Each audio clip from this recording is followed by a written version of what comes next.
시청자 여러분 안녕하십니까? 그전 뉴스 심층 보도 시간입니다. 오늘 준비한 집중 취재 내용 전해드립니다. 우리는 지금 헌법 개정 절차의 본질적 의미와 정치적 책임을 묻고 있습니다.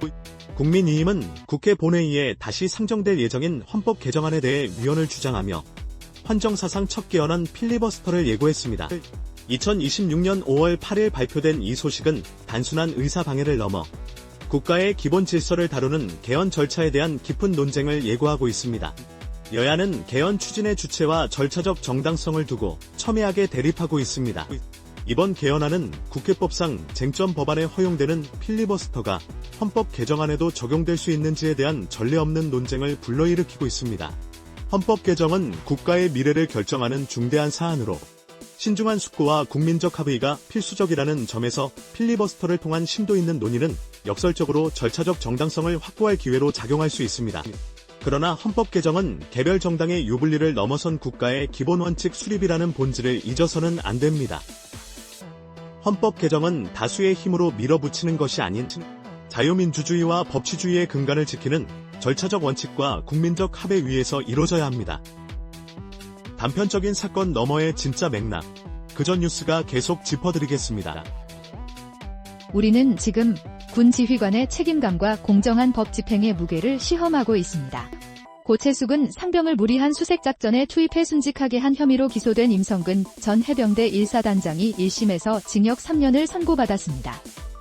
2026년 5월 8일 서울중앙지법 형사합의 22부는 임 전 사단장이 업무상 과실치사상 및 군형법상 명령 위반 혐의로 기소된 사건에서 자신의 책임을 회피하고 은폐하기 급급했다고 질타하며 사고의 가장 큰 원인은 상급자의 무리한 지시에 있었다고 판시했습니다.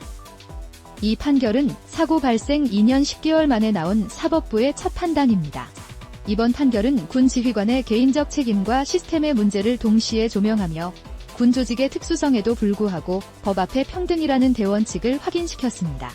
최상병 특검팀은 엄중한 책임을 물어달라며 징역 5년을 구형했으나 1심 재판부는 징역 3년을 선고하며 지휘관의 명령권 행사가 장병의 생명과 직결되는 중대한 사안임을 분명히 했습니다.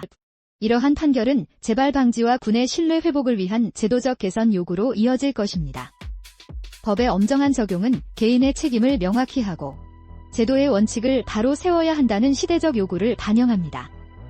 단편적인 사건 너머의 진짜 맥락, 그전 뉴스가 계속 짚어드리겠습니다. 우리는 지금 공적기관의 독립성과 법치주의 원칙이 흔들리는 것은 아닌지 묻고 있습니다. 국민권익위원회가 윤석열 정부 당시 2024년 김건희 여사 명품백 수수 사건을 종결하기 전 권익위 내부에서 처리 의혹이 제기되자 해당 사안을 국가수사본부에 의뢰했습니다. 2026년 5월 8일 보도에 따르면 권익위는 기존 사건 종결 과정에서의 절차적 투명성과 공정성 시비에 대한 진상규명을 위해 이례적으로 수사기관의 판단을 넘겼습니다.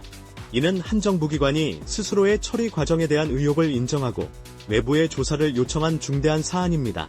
이번 의뢰 결정은 공직자 청렴 유지를 위한 핵심 기관인 권익위가 본연의 역할을 제대로 수행했는지에 대한 사회적 의구심을 반영합니다. 영부인 관련 사안임에도 불구하고 권익위가 내부 의혹을 스스로 밝히지 못하고 외부 수사기관에 의뢰한 것은 기관의 독립성과 공정성 훼손 논란을 더욱 증폭시킬 수 있습니다. 이러한 상황은 법치주의와 공정성의 가치가 특정 지위 앞에서 예외가 될 수 없다는 원칙적 요구를 다시금 상기시킵니다. 공적기관의 신뢰는 어떠한 정치적 고려나 외부 압력에도 흔들리지 않는 법치와 원칙 준수에서 비롯됩니다. 단편적인 사건 너머의 진짜 맥락, 그전 뉴스가 계속 짚어드리겠습니다. 우리는 지금 정부의 부동산 정책이 시장 경제의 원칙과 개인의 재산권을 어떻게 조화시켜야 하는지 묻고 있습니다.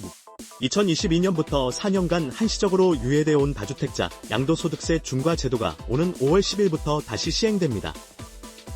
매일경 제2026년 5월 8일 보도에 따르면 조정 대상 지역 내 다주택자의 양도세율은 최대 82.5까지 높아지며 중과 시행 전까지 양도세 중과를 면제받기 위한 막바지 토지거래허가 신청이 쇄도하는 등 시장에 큰 혼란을 주고 있습니다.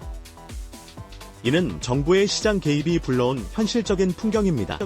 양도세 중과 제도는 부동산 투기 억제를 명분으로 도입되었으나 실제로는 주택 공급 위축과 거래 절벽을 심화시켜 주거 이동의 자유를 제한하고 개인의 재산권 행사를 과도하게 침해한다는 비판이 끊이지 않았습니다. 4년간의 유예 기간 동안 시장은 일정 부분 회복의 조짐을 보였으나 제도의 재시행으로 인해 다시금 주택시장의 경직성이 심화될 것이라는 우려가 커지고 있습니다. 정책의 일관성과 시장 예측 가능성이 중요한 이유입니다. 시장 경제의 작동 원리를 존중하고 개인의 자유로운 경제활동을 보장하는 것이 지속가능한 부동산 정책의 핵심입니다.